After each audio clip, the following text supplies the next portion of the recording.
What's going on, Alex Bros? In this video, we're going to determine if this rational function has an oblique asymptote, and if so, we want to give its equation. Let's dive right into it.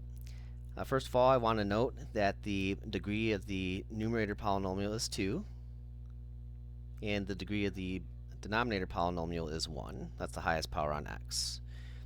So this is a situation where the degree of the numerator is greater than the degree of the denominator, which puts us in a case 2 situation. I'm sorry, a case 3 situation. Oh, that's a funky looking 3. Here we go, case 3, which means that there's no horizontal asymptote, but rather there is an oblique asymptote. So we definitely have an oblique asymptote here. So here's how we're going to figure it out. We're actually going to do some long division. A long-awaited process. So I'm going to draw a division hut. I used to like doing this at the Pizza Hut, by the way.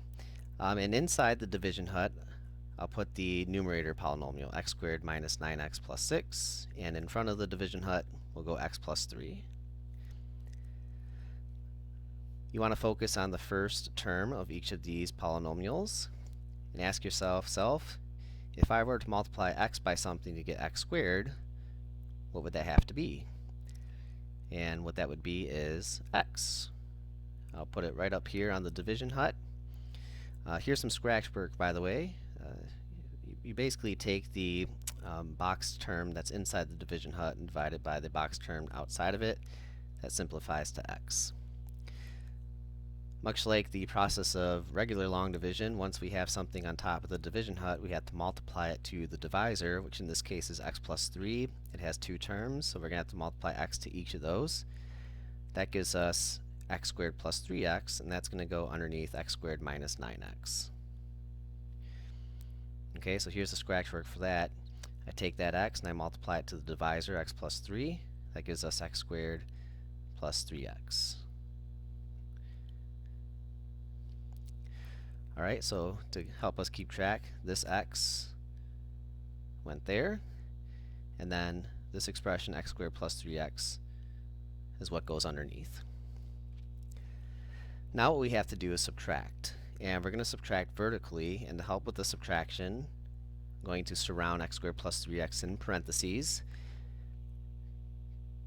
because we can think of subtraction as the addition of the opposite of something. So if you want, you can go a little bit further, change the minus to a plus, but you'd have to change the signs of that expression to their opposites. So adding down, the x squareds will cancel out. Negative 9x plus negative 3x is negative 12x.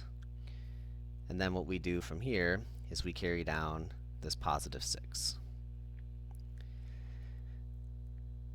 And then we'll repeat this process because it is possible to multiply x by something to get negative 12x. Here's the scratch work for that. We'll do negative 12x over x, which gives us negative 12.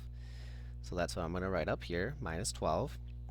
And then we take this minus 12 and we multiply it to the divisor of x plus 3. That's going to give us negative 12x minus 36.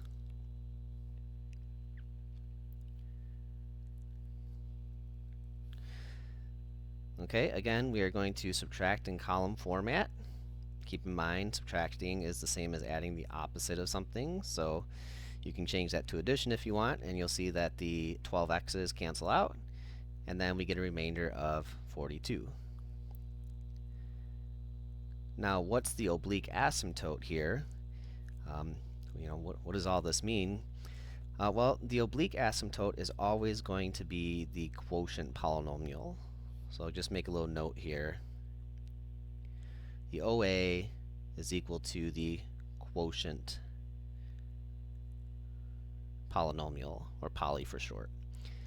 And our quotient polynomial is x minus 12.